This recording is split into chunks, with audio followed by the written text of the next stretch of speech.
Alright, I've tried to record this a few times now, so I'm going to change it up a bit. This is just going to be off the cuff, organic. My name is Extreme, I'm an ex-professional PUBG player turned PUBG coach for Team Liquid, and this is the 2025 roadmap for PUBG.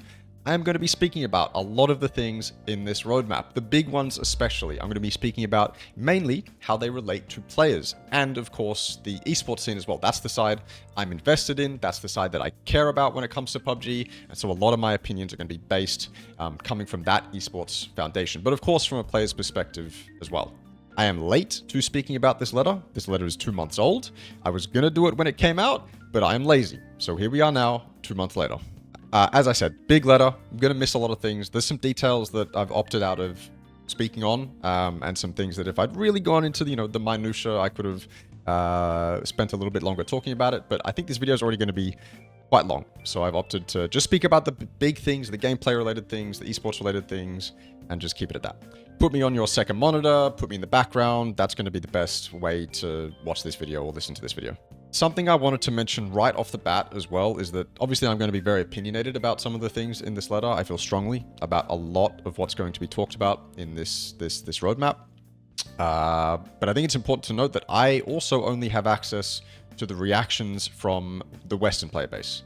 There are reactions from the Eastern player base, so Korea, China, and the Eastern world in general, that I don't have access to. So while I may perceive something to be negative in this letter, and then I go to social media and I see other players talking about it negatively, it could be completely opposite for the Eastern player base. I just won't know because I don't observe their social media. I don't talk to them, unfortunately. And that's something very important to note when generally speaking about things that PUBG does. In the Western world, it may be perceived one way, and in the Eastern world, it may be perceived another way. That's not bad or anything like that. It's just important to note that there is a difference in player base, and I'm speaking from one of them. All right, before we get into the roadmap though, there is one thing that happened quite recently that would be quite weird not to speak about. Recently, PUBG opted to partner with OPGG for their global power rankings. They did away with Twire. Twire was the previous kind of analytics site for PUBG. It still operates now thanks to Sneak Attack, who purchased it. I don't know what the details are, but he purchased it, I suppose, and now runs it. That was the one, and is still the one that all the players use. PUBG moved away from that and is now using OPGG for their power rankings. The power rankings are what determine EWC invites, which is a very, very important invite. This is the letter talking about introducing the new power ranking system, and this is the new power rankings. Now, this is obviously updated from when they first introduced this, but when they first introduced this, there was a large lack of communication when it came to a lot, and immediately players could determine that there were a bunch of discrepancies on this leaderboard, like a shitload of discrepancies on this leaderboard. For me, obviously, namely that TSM, the team that I am now a part of, which was a part of TSM last year, and Liquid. Where are we? 68th or some shit.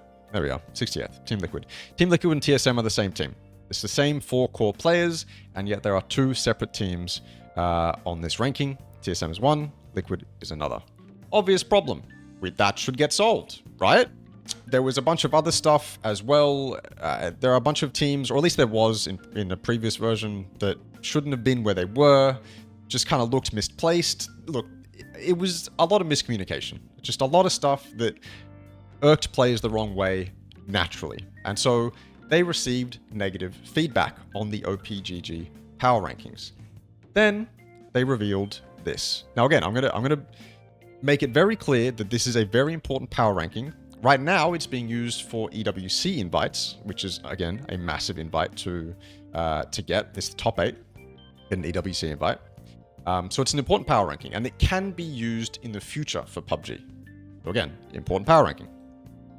And so updates that they make to it to make it better are very important. Obviously, one of the biggest discrepancies that people wanted fixed was the fact that some rosters are listed down as 2 teams. Again, TSM, Liquid, same team, 2 different spots on the power rankings. That's a problem. So this is their response to that negative feedback. They updated the frequency, so instead of it being from every match, it is now from every tournament. The rankings will update, which is good. That is a good change. Kind of just reduces confusion and just makes it easier, I suppose. Makes you anticipate the next kind of ranking update. And they changed the formula a bit to weigh placements in tournaments as well, which is good. So 1 and 3, very good changes. Very, very, very good changes. That's fine. This second point here, it marks a significant something within PUBG Esports history. This is going to go down as one of the most infamous things that PUBG has ever released, that's for sure. So I'm going to read it. To ensure transparency, here's our core principle. Rankings reward team performance as a collective. Points earned remained with the original team organization, even when an entire roster transitions to a new organization. We will clearly emphasize this guideline moving forward, eliminating ambiguity for teams and fans alike. I'm going to read that again. Points earned remain with the original team organization, even when an entire roster transitions to a new organization. When I first read this, I got very anxious because these are the kinds of decisions that make someone whose livelihood relies on this industry very nervous. But essentially what that means is that TSM gets to keep all of the points that TSM's old roster, who is no longer there, earned last year. So the second at PGC and the consistent results across all of the tournaments last year. TSM gets all those points. Liquid, our new organization, gets none of those points. They don't get any of those earned points at all. TSM does not currently have a roster. So what they could do if they wanted to was pick up a roster who would inherit those points. Say if Twisted Minds, for whatever reason, decides to drop their roster, which they wouldn't, just hypothetically, they could then pick up a new team, and that team would then get the EWC invite. The reason a decision like this is incredibly aggravating, there's multiple reasons. Obviously, it's nonsensical, and it goes against integrity, I suppose, as well. But the reason this really pisses me off is because this affects everyone involved with PUBG. And I mean everyone. It affects players, coaches, staff, organizations, casters, tournament organizers, people in production, people working in one way or another involved with PUBG Esports. I don't know for sure whether a decision like this will slowly deteriorate PUBG Esports, but I can't help but feel like it will. And so that means all of those jobs and all those people who are so passionate about this community and this competition, they just get negatively affected. And obviously, especially the players and the organizations. It's also going to shy away a lot of organizations. Liquid is a fantastic organization, and they've been incredibly good to us so far. But had they known about this rule, maybe they would have been more hesitant to pick us up, because obviously the fact that I mean, yeah, it's obvious. I don't need to harp on it. I don't need to harp on it. But I'm angry and I'm irritated because it affects the livelihoods of people that I care about. I have a shitload of friends in this industry and in this community, and this is a decision that directly affects their livelihoods and their chances of success. And obviously that's going to anger me. So yeah, when I first read this, I just got super anxious, and I was like, man, what a decision to make. Like, what a crazy decision to make. Anyway, it'd be weird not to talk about that, so I thought I'd put that at the start. Those are just kind of my raw thoughts. But let's move on to the letter. All right, so one of the biggest things at the start of this letter is the fact that they want to introduce major changes to existing maps. They make it very clear that they aren't making any new maps, and rather they are going to change existing maps. We are transforming the old beloved maps, offering completely new ways to experience them. Stay tuned for worlds that feel both familiar and new. Now, obviously, this means that they may be reshaping Erangel, they may be reshaping Miramar, they may be reshaping Tego, things like that, right? Every now and then, I think it's appropriate for PUBG to want to change Erangel up a bit, or change Miramar up a bit, and they've done so in the past to, I think, positive results for the most part. And so this is not new, and this doesn't make me angry or sad in any way, shape, or form. I think this just makes sense, and most of the changes are things that professional players will adapt to. If there are major terrain changes, I suppose we don't really know that yet, or what they're actually going to do to the beloved maps, but if there are major terrain changes or building changes, things like that, players will adapt. It's probably a good thing as well. So I think this is fine. one of the biggest things which scared me at first was the fact that they say they're going to introduce destructible terrain to Tago, Miramar, and Erangel. They've now said that they're going to introduce destructible terrain to Tago in the most recent patch. I think they've already done it, actually. But smartly, I think, they haven't introduced it to ranked or esports just yet. It's only in casual, which was my fear, because if you introduce destructible terrain to esports, I feel like that's a pretty significant meta shift to introduce just like that, you know? But they haven't done that just yet. They're shying away from it for optimization reasons or whatever reason. They're shying away from doing it in ranked, which probably means we won't get it in esports mode, which is good, because I think... I mean, yeah, right now we're comfortable. We don't need any major shakeups right now. At PUBG, we're constantly exploring new content to expand gameplay experiences, and in 2025, we'll continue experimenting with and improving various features, including player actions, vehicles, and items. Rather than focusing on short-term updates, our goal is to develop content that can be enjoyed long-term and seamlessly integrated across all maps. That is good. Whether they introduce new weapons, new attachments like they say they will, maybe new mechanics, something like the grappling hook gun, anything like that, I think it's best that it's introduced across all maps, just so the experience is unified. I think that's been the consensus from the community for quite some time. So no matter what they do and no matter what improvements they make, I feel like unifying them, introducing them to all maps is probably the best way to go about it. They talk about things like throwing items. Obviously, you can already throw meds and ammo, but I think they're talking mainly about like throwing guns and stuff, which I don't think it's anything crazy. It'd probably just be a nice quality of life at that point. They talk about the camouflage net that they're adding to BR, which they have now done. Like I said, 2 months late, they've already done it. I don't think this is going to affect professional players much. They kind of already know every prop, every item, every piece of debris, every terrain. They know the map inside out, right? So I don't think that a camo net is going to affect professional players that much. Maybe it will. Maybe I'm wrong. But as far as I'm aware, it probably won't. You should be able to identify these as out of place. But for casuals, it's probably a decent idea. You know, no harm, no foul with that change. All right. Enhancing interactive elements. This paragraph is fucking wild. The positive, I think, from this is the new interactive objects like gas tanks that release smoke when destroyed will add new tactical layers to engagement. So I assume this is going to be something that, I mean, this is just them introducing new things across hopefully all maps. So again, like a gas tank, you explode it, it creates a plume of smoke or something, and you can use that to cross a certain area of terrain or some shit like that.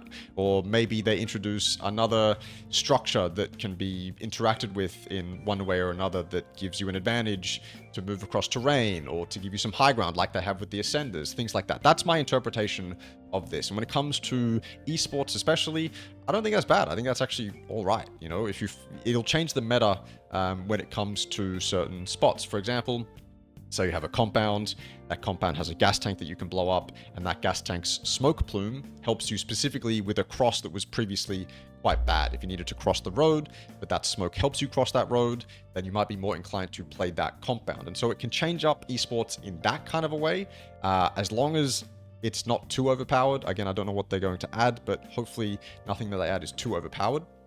But I think it's okay. I think that's fine. You know, I'd like to see some creative use of interactive elements. I think that's fine. I'm not gonna complain about that. They talk about the pots and vending machines being added across all maps, which they have already done.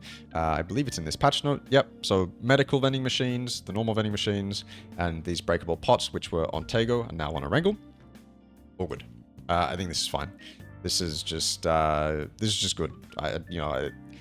A lot of what's in this letter I want to criticize, but I can't criticize this. This is fine. You know, it's going to help with meds when you want to loot or leave your loot spot. You go up to one of these vending machines. I believe they're hard spawns. You go up to one of these vending machines, grab a bunch of meds. It might shave off a little bit of loot time and you can get to zone prio a bit earlier, something like that. I don't think it's bad. It's not going to have an incredible impact on the meta. So this is, again, no harm, no foul change from me. The wild thing in this paragraph is animal AI to bring more life to the environment. Okay, so my first thought is, what if they add wolves to a map, maybe all maps, and the wolves randomly roam the map, and you are proning on an edge, trying to scrape some placement points and maybe an extra kill, and you get spotted because of the wolves. That seems bad. That's not a change that I really want to PUBG, to be honest with you. I don't like that at all. And imagine all of the other AI that they could implement with animals as well. Yeah, I can't even speak. This shit's fucking me up. They already have bears, which was an interesting addition to Vikendi. And now I just kind of shudder at the thoughts of what animal AI they could actually bring to PUBG. I had mentioned it when we were watch partying PGS, and I think Purdy said, what if they had sharks? What if they had sharks, man? What if they add sharks to the water? Now you can't swim anymore because you're going to die to sharks? I understand wanting to make the environment more lively. I just hope they're not in ranked or esports. That's my only hope, you know? Because they can go absolutely crazy with animal AI. I just hope they're not in esports. Okay, so we're going to talk about improving existing and introducing new modes. From my POV, what they should do is focus development resources on improving existing modes. TDM needs some improvements, namely the maps. Every player you talk to wants TDM maps to be improved. Those TDM maps, especially across the years, have just gotten worse and worse and worse. And they're not actually TDM maps, they're just parts of a bigger map that are cut off with a blue zone and then implemented as a TDM map, which is not good because it leads to a TDM map that is not actually designed for effective warm-up or practice or engagement. Some of those maps are too large, some of them don't have any capabilities for DMR practice, some of them are weirdly laid out. It's just a negative across the board. I would love to see a dedicated TDM map, or two, or three. One focused on DMRs, one focused on ARs, maybe one that's got both. That would be a good use of development resources and just a W across the board. I feel like most of the modes that PUBG has introduced over the years have been either poorly implemented or poorly thought about. There was one mode in recent history, I can't remember exactly what the goal of the game mode was, but it was so poorly implemented, it was basically, there was no point in playing it, essentially. It was very boring and yeah, just not worth playing. It was like they just went into custom match, made something real quick, and then hyped it up as a new mode, and then it was definitely not that. They do talk about implementing a roguelike mode though, and that makes me kind of excited. This looks like a Vampire Survivors like, so you know, I'm down for that as long as it's well made. Like I said, I'm going to skip over this collaboration stuff, cosmetic stuff, and we'll get right into some of the juicier stuff. Enhancing live service, strengthening the link between normal match, ranked, and esports. There's a lot to talk about here. Our primary goal for enhancing our live service is to unify the gameplay experience across normal match, ranked, and esports. In normal match, we aim to minimize content discrepancies between maps to make it easier for new and returning players to adapt and to unify the overall Battle Royale experience. We will keep each map's unique look and feel while standardizing key gameplay elements like spawn mechanics and key content. Expandable features from specific maps will be applied across all maps, while those with minimal gameplay impact will be removed. First of all, this is a fantastic intention. This is the correct way, in my opinion, of thinking about your player base. Unify them.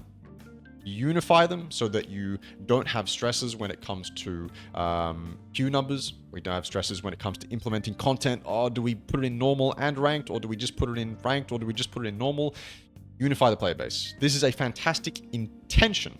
What scares me about something like this, obviously, is them implementing non-competitive things from normal into ranked and esports. I don't think that the Panzerfaust and Mortar are competitive at all, or at least respect the core principles of competitive PUBG, and I'll get to that in a second. That's one of the biggest worries for me. Unfortunately, if we're speaking about the player base as a whole, this unification should have happened years ago, and while it may have pissed us off back then, probably the best thing they could have done was just force it. You know, imagine we had Panzerfausts, Mortars, and whatever other wacky, crazy gameplay stuff that's currently in the game. Imagine if we had that years ago, and they just forced it down our throats. We didn't resist, we didn't say no, they just forced it down our throats. It would probably be better for competition and better for the friction when introducing new things years down the line. It would have been a long-term goal with kind of short-term pains from the player base, but they didn't do that. And admittedly, that's probably the player base's fault. They didn't opt to do that. And so now we're getting this kind of slow move that obviously they want to unify normal and ranked in esports, but it's slow because they're afraid of player pushback. It's kind of just where we're at. For me, the biggest thing when it comes to these two paragraphs, like I said, is respecting core PUBG competitive principles. There are many core principles of competitive PUBG. Obviously, skilled gunplay and mechanics is one of them.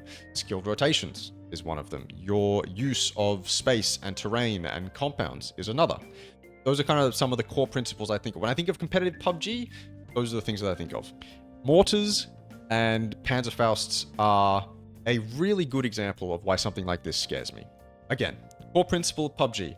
You have resources, and you need to use those resources to make the most of the terrain that you have around you. You pull up to a dip or a ridge, you throw some emergency cover, put down a foldable shield, use all the cars that you've saved in the game to create a car fort. That is a skillful act. It's an act that requires experience, and it requires skill and coordination to do as a team. So imagine all of those teams, we've seen it in competitive PUBG already. All those teams do it. They go to their favorite ridge or their dip, or they go, that might be playable, whatever. They go and find out that it's playable with cars and foldable shields and whatnot. That's skill. That skill is then completely cheapened by mortars that come in and completely just ruin. You put all that time to setting up a car fort and making the most of the resources and the terrain you had around you, and then the mortar came in and ruined it all. I don't like that stuff. I don't like that stuff because it goes against what I think is a core principle for competitive PUBG. Same with the Panzerfaust. The Panzerfaust doesn't do skillful gunplay or mechanics any justice. It just cheapens that aspect of the game. It's just a stupid one-hit kill that people use because it's overpowered as fuck, and it doesn't give good optics to the game from my POV at least either. It doesn't look good on a broadcast. I don't think. I'd much rather see a gunfight than someone just use a cheap Panzerfaust to get an opening knock or win a 1v1. It doesn't look good. That's why something like this scares me, is because I don't want them to introduce things that go against the core principles of competitive PUBG and what makes it a skillful esport. Either way, let's move on to gunplay. Oh, I can already see that I've been recording for 30 minutes. This is going to be a long one, boys. Alright, this year we are planning a large-scale rebalancing to break away from the stagnant meta and foster a variety of playstyles. In January, we introduced Aim Punch in the Gunplay Labs, receiving extensive feedback from players. We are currently refining this system to retain its advantages while addressing concerns about excessive inconvenience. Additionally, a meta adjustment is scheduled for the latter half of the year, which may bring significant changes to weapon choices. We will prioritize clear communication and a smooth transition. Something that you'll notice a lot whenever PUBG does patch notes or a letter like this is they always emphasize the fact that they are big on communication, that they listen, that they want feedback, and that they, this is one of the priorities, is listening to the community. I can't obviously speak to how much they do listen to the community or how much they actively do listen or engage or get feedback. I don't work at PUBG. But with a lot of the decisions that they're making, it really feels like they're not. And it feels like them continuously emphasizing the fact that they do is just them trying to reassure the community that they do when they don't. There's a word for it, there's a phrase for it. Not popping into my head right now. I think you understand what I'm saying though. Anyway, let's talk about the Aim Punch. The Aim Punch was obviously a very controversial addition. Something that most players, again, from my Western audience, didn't like. Overwhelmingly negative feedback from Reddit, from Twitter, from generally all social media things that I saw. No one wanted Aim Punch. No one. Especially the competitive players. I don't know what the Eastern player base thought. So, the 32% that found him unnatural might be the Western player base, and the 68% of respondents said the effects felt natural might be Eastern player base. Or, it could be 32% were more experienced professional players, and 68% were more casual players. I don't know. That's the problem with this dev letter that they released, explaining the reason they're implementing Aim Punch and how they're doing it, is we don't really have the specifics on the data. To me, this 32% and 68% comes out of nowhere. Either way, aim punch has been introduced into the game. And this truly does feel like the classic PUBG version of implementing something into PUBG. I feel like over PUBG's history, there have been a lot of things that have been introduced to the game that have received negative feedback. And what PUBG does is they go back, say that thing is at 100% effectiveness. They go back and they lower that effectiveness to like 20%, 10%, something like that, and they introduce it anyway. They receive negative feedback on the feature, they go back, they reduce its effectiveness, they implement it anyway. I remember when the red zone was getting a ton of negative feedback. No one enjoyed it, or most people didn't enjoy it, getting a bunch of negative feedback. What they did was they just lowered the amount it appeared. Maybe they lowered the bombs? I can't remember, but they definitely lowered the amount it appeared. They didn't entirely remove it. They refused to remove it. They just lowered its effectiveness. And they've done that with a lot of things over PUBG's history. They've just reduced its effectiveness instead of just removing it altogether. And this is another example of that. They've reduced aim punch effectiveness, but they've introduced it anyway. Despite all the negative feedback, these numbers may be genuine. I don't know. It just doesn't feel right. You know what I'm saying? Like I read this and I understand it. And if it was someone else, I'd go, yeah, okay, fair enough. But I read this and I go, I'm not sure about that one. You know, I'm not entirely sure. Either way, it's introduced in the game now. We're gonna have to get used to it. Despite from what I saw, overwhelmingly negative feedback. The meta adjustment scheduled for the latter half of the year could be a good thing. Right now, the competitive meta is DMRs and ARs. I would probably hate it if they changed from AR DMR meta to like an SMG Bolt meta, if we're being super drastic about things. I'd probably dislike that quite a lot. Instead, I think I'd rather see a more nuanced meta shift, but we'll have to see. You know, for the moment, we don't know. I think a meta shift is fine when it comes to weapons. You know, professional players will adapt. Most players will adapt. I just hope that it's not drastic enough to compromise competitive integrity. That's all I really want. If it becomes an SMG fest or like a cheap bolt fest or everyone's using shotguns close range, I don't think that's entirely what I want. I don't think that's best for optics either when it comes to an audience member. I think there are certain weapons and weapon types that are better observed. It's very satisfying when a player can hit multiple DMR shots in a row. It's very satisfying when a player can hit a good AR spray. It's kind of cheap when a player just uses a very OP weapon, close range, long range, whatever it is. You want to see that skill as an audience member. So all that I hope with this meta adjustment is that it doesn't cheapen the current skill level. They do say that they're committed to improving less popular weapons, such as sniper rifles, LMGs, handguns. They did that with SMGs already. It scares me, obviously, thinking about what's going to become meta, but that's just because I'm comfortable in what exists right now. I'm okay changing and adapting and getting out of my shell, but it's scary. You know, it's scary because it does affect the game and how it's played. So it makes sense for me to be a little bit uncomfortable when I read things like this, but you know, we'll just have to see what happens. Additionally, we are preparing to introduce new weapons and attachments, which we believe will excite players. I am excited. Despite what I've said about most of this, I am excited. I like new weapons. I like new attachments. There's nothing bad about this.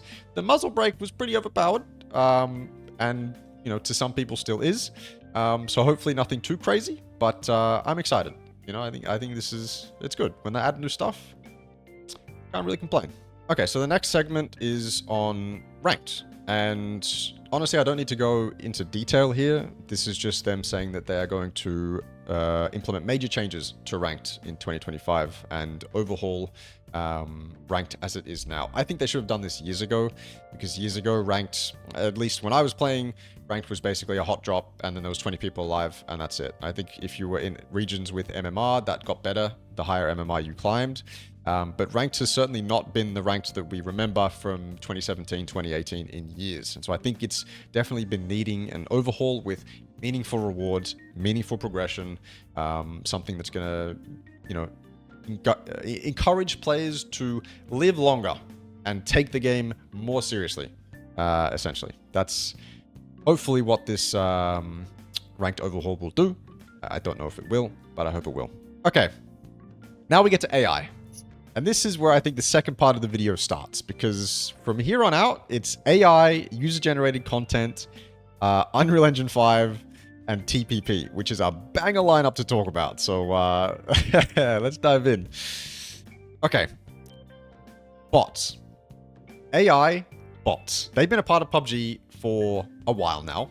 And like I said, I don't have access to Eastern social media or opinions. But in the West, from everyone that I've seen, bots are received very, very negatively. Very negatively. In fact, in any game that they are implemented into as a way to introduce players or as a way to fill lobbies, they are received negatively. I played Apex recently. They forced me to play 3 to 5 bot matches, and that killed all momentum for me. It fucking demolished any momentum that game had for me, and I haven't played it since. I know that Delta Force, the Battlefield thing that came out, that thing in its open beta, it had bots. Terrible. It just made that game not fun at all.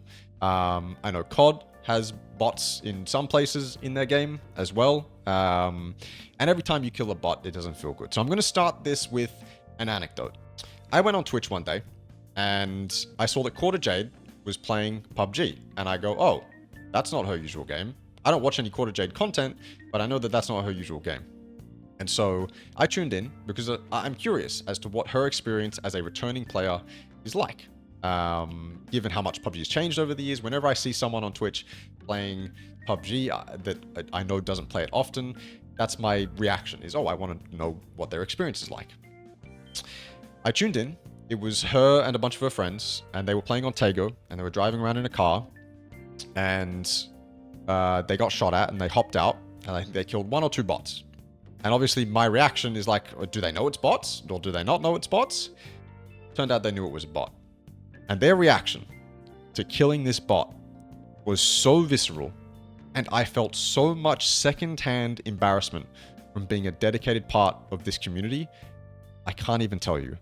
They were so disappointed that it was a bot. They were so neutral to the fact that it was a bot. It was like, not neutral and disappointed. They were definitely disappointed, but their reactions were so depressing, man. They were like, oh, it's a bot.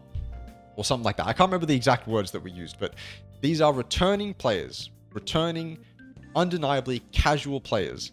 And when they killed a bot, they were disappointed. That is the group of players on one side of the spectrum, disappointed in killing bots. And then there's obviously the professional players on the other side of the spectrum, very disappointed in killing bots. Don't have fun killing bots. Don't have fun killing bots. Boring, boring. From either ends of the spectrum, and everyone in between. No one likes killing bots. No one likes it, man. Like, it is... As a human being, there's no competitiveness in killing bots. There's no fun in killing bots. If you're gonna kill bots, it's gonna be offline, like aimbots or something like that. Not in an actual game, man. Not in an actual game. Bots are undeniably good for filling lobbies. Okay? They are undeniably good for filling lobbies. They improve queue times, they fill lobbies, they're good for that.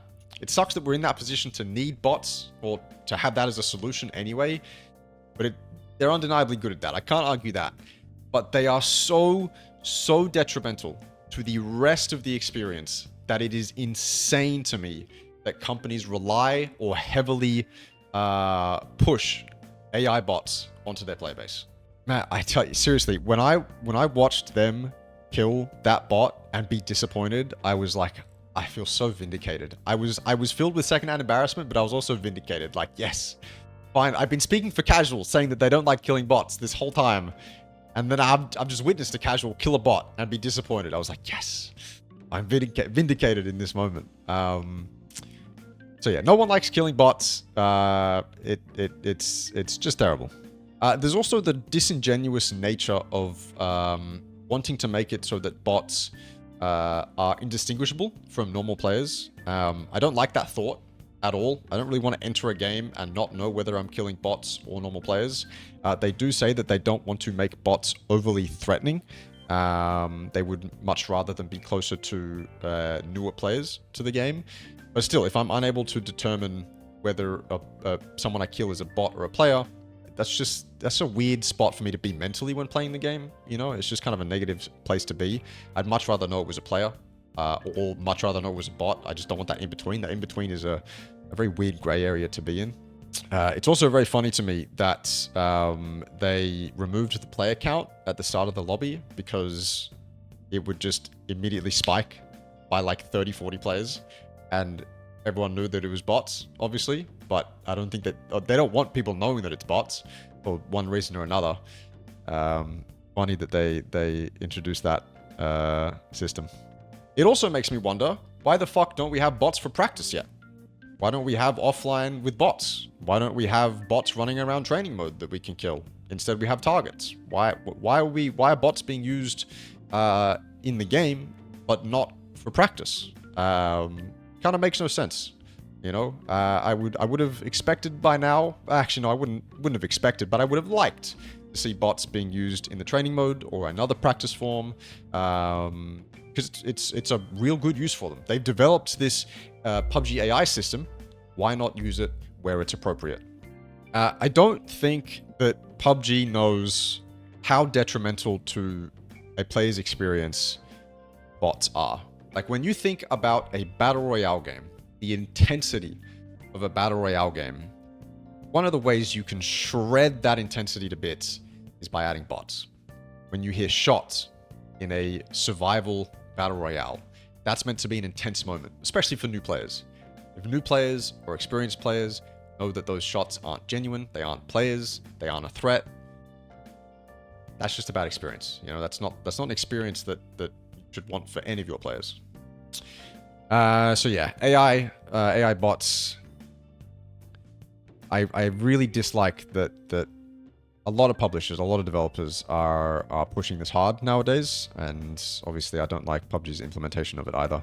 I don't really, I can't really speak to solutions. Obviously AI wouldn't have been needed if they were, or if they had fixed queue times and different modes and things earlier on into the game's life cycle so that queue times weren't an issue. But queue times are an issue, and obviously their solution was to introduce AI. So we're stuck with it for the moment. They're not getting rid of it, despite negative feedback. It is what it is. User-generated content. Mods? No, not really. Not really, unfortunately. User-generated content in this letter, at least, is kind of more akin to Mario Maker, but in PUBG, at least in its current state. We believe that players should have more than just developer-created content. They need a space to create, share, and enjoy their own.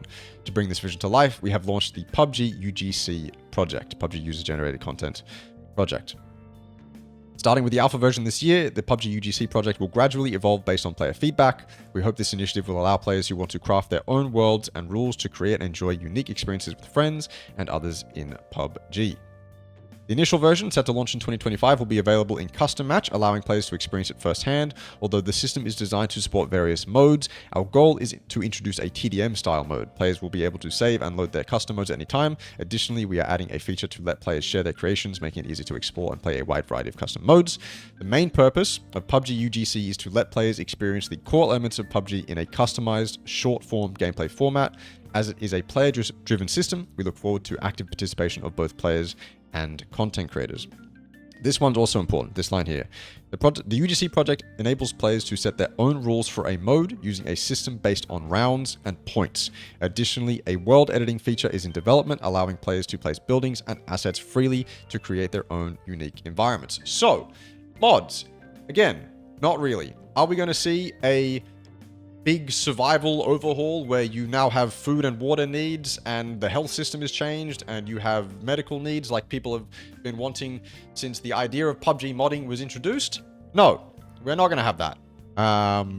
Doesn't look like PUBG want that kind of user-generated content, which is very unfortunate because that dream, that fantasy has kind of stayed alive. And when I heard about PUBG user-generated content, that's what I was hoping for. Unfortunately, at least in its early state, UGC means we get to play with PUBG's assets and we get to play within their framework for the moment. And so all the content that is created will be created with PUBG assets, PUBG numbers, PUBG rules, I suppose. Hopefully that means you can create a dogfighting mode where you get to all just hop in gliders and, I don't know, 5v5, 10v10 in some gliders. That'd be really fun. Hopefully you can do that within this framework. But open source modding or the ability for modders to hop into the game files and just go fucking ham doesn't look like that's the future, unfortunately. Or at least right now.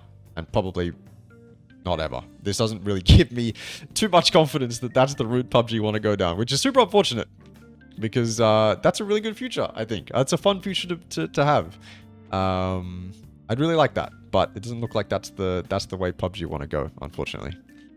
So yeah, kind of like Super Mario Maker within PUBG, or like any other, I suppose, create a custom game mode in other games where you just kind of get to play with the game's assets and nothing else. Maybe somewhere down the line, maybe Unreal Engine 5 is when they, you know, decide to let modders go ham, but probably not. Given this company's history, I don't think that that's the route they want to go down. So, unfortunate. Hopefully, we can create some really cool modes within the framework that PUBG gives us. I'm sure you will be able to, especially if you're able to edit the world. I think that's obviously a necessary feature when it comes to something like this. Hopefully we're able to create some cool things. So looking forward to it. Disappointed that it's not as open source as I would have liked, but at this point I'm not really surprised.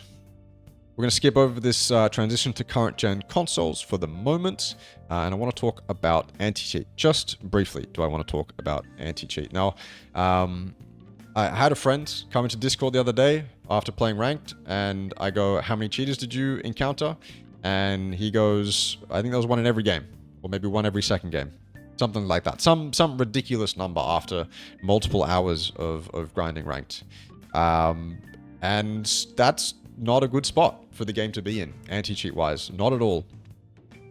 That said, PUBG has been pretty open, when it comes to anti-cheat in the past. They do a weekly, if I go here actually, they do a weekly ban notice where they go over the numbers and some more details. I don't look at these, but there you go. Accounts banned, 44,000, devices banned. That's the spread. So they do these, and they've been doing these for at least a couple of years now, I think. As you can see, they do these a lot. And so they've clearly listened to the concerns from the player base about how rampant cheating is, and they want to stop it. I don't envy their position because obviously anti-cheat is a constant cat and mouse chase. I always think that the companies in PUBG's position can do a better job and are obligated, obviously, to do a better job. It'll make a better environment for their players if they can get rid of cheats. But I also recognize that it's a very difficult thing to do, especially in today's day and age. They talk about DMA and hypervisors. DMA is direct memory access, which is a up-and-coming type of cheat, hardware cheat that is difficult to detect. I know a lot of Rust players are suffering from people who DMA cheat. Hypervisors, I looked at briefly. Not really sure what that means. Didn't really get a very good description of what a hypervisor cheat is, or exactly what a hypervisor is, but they know about it. That gives me a little bit of confidence, but obviously they're aware of new ways to pass their detection, and are working to stop cheats. So there's not really anything negative or super positive that I have to say about anti-cheat. PUBG are in a position where they need to do better when it comes to anti-cheat.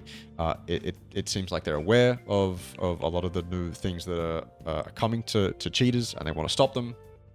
It's a constant cat and mouse chase. We're just in the position we are. So obviously, I honestly wish PUBG the best when it comes to dealing with cheaters.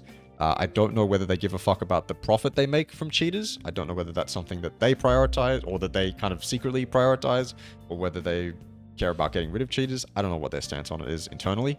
But yeah, I wish them the best. Okay, so now we get to one of the most exciting parts for me. Exciting because I kind of get to talk about something that I'm quite passionate about. Unreal Engine 5 or PUBG, and this is a big one. So let me sit up. Unreal Engine 5 is a big leap for PUBG, and it's a good leap. It is a good leap. Objectively, it is a good thing to do for PUBG. They are on Unreal Engine 4 right now, and that limits their capabilities. It means they are kind of stuck within that technology, And it means that they can't do certain developmental things that they otherwise could do within Unreal Engine 5. If they stay Unreal Engine 4, they are just going to be behind the curve the whole time, right? And obviously they want to do more things with the game, and they can't really do them in Unreal Engine 4 the way that they wanted to. And so moving to Unreal Engine 5 is a smart choice, better for players, better for developers, better for everyone. It's an objectively good thing to do, moving to Unreal Engine 5. Don't get me wrong. I have my concerns. Unreal Engine 5. Whether I've heard from both sides. I've heard that the way the engine is used is what produces unoptimized games, and I've heard that the engine itself and the technologies within it are unoptimized. I've heard both sides of the coin. I don't know which one is true or which one is more true. All I know is that Unreal Engine 5 produces unoptimized games. Games that rely on upscaling and temporal solutions. Games that are just super unoptimized. And you probably would have experienced a lot of these games. If you're playing a lot of modern video games, especially big titles, a lot of them produced in Unreal Engine 5 will end up being pretty unoptimized. So why is this scary for me? Why is Unreal Engine 5 PUBG scary for me? Well, one of the biggest reasons Unreal Engine 5 is scary is because PUBG is a fast-paced, relatively fast-paced competitive shooter where optimization and performance and visual clarity are big, huge. They are very important for any competitive shooter, including PUBG. Unreal Engine 5 doesn't give me hope when it comes to either of those things. Let's talk about the visual clarity first. So, as I said, a lot of Unreal Engine 5 games are unoptimized. And nowadays, the fix for unoptimized games is to slap an upscaler. Go to DLSS, go to FSR, go to XeSS, upscale that bitch. If you don't know what upscaling is, it's essentially where you render the game in a lower resolution and then upscale the game to a higher resolution. So you can render the game in something like 720 and then upscale it to look 1080. Obviously, you're going to have some visual loss. And then you go to something like TAA. TAA is the bane of my fucking existence. I fucking hate TAA with every fiber in my body. TAA is temporal anti-aliasing. It is a form of anti-aliasing that takes information from a previous frame to render the next one. At least that's my basic understanding of it. As a consumer, I don't really need to go beyond that. As a consumer, all I know is that it makes my games look worse, makes my games look blurry. And as someone who enjoys competitive shooters, if that were to infest some of my favorite competitive shooters, man, that would suck. But here's an example of TAA in Red Dead Redemption 2. This is stationary. As you can see, this is what you get with stationary TAA. A lot of blurring and smudging around the edges of things like hair. You can see it off in the distance at this rock as well. This is stationary, mind you, so it's not as bad as when you're in motion. But you can see, that's just like a blur. When you're looking at that on a 1080p monitor, you don't want that. You want something more crisp. You don't want this kind of shitty smudge around the edges. This is TAA in motion. Undoubtedly, you're not going to be able to see this on, or very well, on my monitor. But this is what you're going to get. So imagine you're peeking a corner or looking at someone peeking a corner in PUBG, and TAA is either forced or relied upon within PUBG Unreal Engine 5, and you're getting these weird smudges and kind of mixed frames around the edges, especially on the hair, you can see it. The whole thing on the edges of the rocks as well, it just looks blurry and terrible. It looks like shit. If you've ever played any modern games that use TAA, then this is what it is. I mean, fucking hell, man. That just looks like shit. You know what I'm saying? This is another screenshot of TAA in Red Dead 2 as well. This is TAA being used, again, smudginess around the character and other things in the environment. This is with DLSS, which is NVIDIA's upscaler. Less of the kind of issues you have with TAA, obviously. But you can still see some visual distortion around the edges of the character, even when using DLSS, which is a cool technology. Don't get me wrong, it's good technology. But this is what you get when you use an upscale like that. So that kind of visual clarity loss scares me when it comes to a competitive shooter. And TAA especially is, I would say, pretty detrimental to a fast-paced competitive shooter like PUBG, where visual clarity is important, if your whole screen is smudged and blurry, that's not an enjoyable experience. You need to be able to spot people in bushes, around corners, and TAA and upscaling, while it may have a small impact on that ability, it still has an impact on that ability. And maybe I'm being a perfectionist when it comes to this thing. Maybe I've got some of the details about the technologies wrong, but I don't think I have. It still just scares me that we might have to rely on these kinds of technologies when the way that most people play PUBG now is anti-aliasing off, no reliance on upscalers. They played in native resolution, the game looks sharp, and there's a bunch of visual clarity. And generally, I think the optimization of the game scares me as well, because Unreal Engine 5 is a hefty engine, if I were to believe some people. And as you can see in this screenshot, there are other screenshots like this that have been released showing a lot of visual clutter, a lot more props, just a bunch of obviously graphical upgrades. That's going to be hefty on people's systems, right? It's going to be very hefty on people's systems. And if the game can't run at 120 plus frames natively, I want to say, that's just going to be very detrimental to people's experience. That's going to lower the level of accessibility. Remember back in 2017 when PUBG released, everyone could play it, kind of no matter where you were from. The game was accessible. You know, no matter your PC, no matter where you were, it was accessible. Unreal Engine 5 lowers that accessibility, and you don't want that. When you're kind of rebooting PUBG in Unreal Engine 5, you don't want to lose accessibility. Returning players who haven't upgraded their hardware, you want them. You want them back in your game. You don't want to lose them off the bat because they can't run the game without the use of upscaling or something like that. You don't want to lose those people. So general optimization is a scare, because especially again for competitive games in general, 120 plus frames I would say is like the lower end, and then you want something higher than that. You want to be able to reach 244 frames, 360 frames, to align with the hertz of the most popular monitors. But I doubt we're going to be able to reach that with Unreal Engine 5.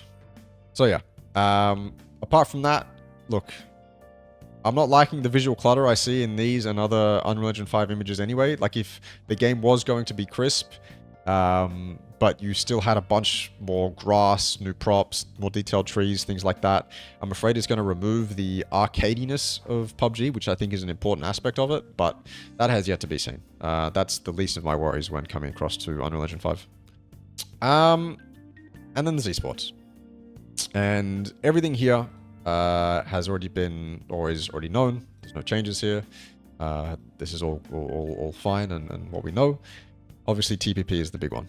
TPP is the new thing, and it aligns with what they said at the start of the roadmap, which is that they want to align casual and competitive. And unfortunately, TPP is the largest player base within PUBG. Western world, Eastern world, doesn't matter. Globally, TPP is the biggest player base for PUBG, and so it makes sense that they want to cater to that player base. It seems like they're putting the carriage before the horse, though, or whatever that saying is, because the majority of people who are invested in competitive PUBG played in FPP. The people who are invested in TPP PUBG are casual, and you haven't yet combined those two audiences, so the introduction of the PUBG Players Tour feels a bit premature to me. It would make sense a year down the line when they have implemented everything that they want to implement to combine those two player bases and to unify those two player bases, but I don't think we're at that point yet. On top of the fact that TPP just looks so stupid when played. Like, so much of competitive PUBG as it stands just completely falls apart when you play in TPP. It's honestly funny and disappointing and sad. Just how shit competitive PUBG is in TPP. Back in the day, they could have just said, fuck you, no FPP, we're staying TPP.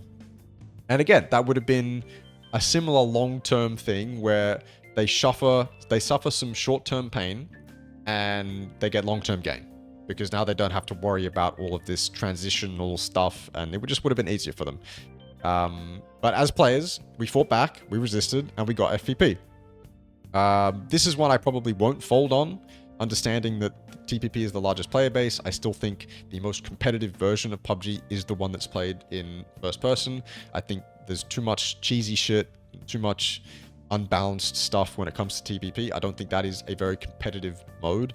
I think that is a casual mode. FPP is definitely the most competitive, right? I think that's just objective. It is the most competitive and most skill-based mode that you can play in PUBG. So, I guess as well, we'll have yet to see whether they force any TPP on big tournaments next year. Because obviously this year, all the big esports tournaments are in FPP. And then next year, you don't know, man. You don't know. Maybe they go full TPP and the PUBG landscape is shifted forever. But that's for another time. This video has gone way too fucking long, and the PGS games are about to start. So yeah, that's the roadmap. I'm gonna go take this hoodie off because it's hot as fuck in my room and go watch some PGS games. So thanks for watching, everyone. I will see you later.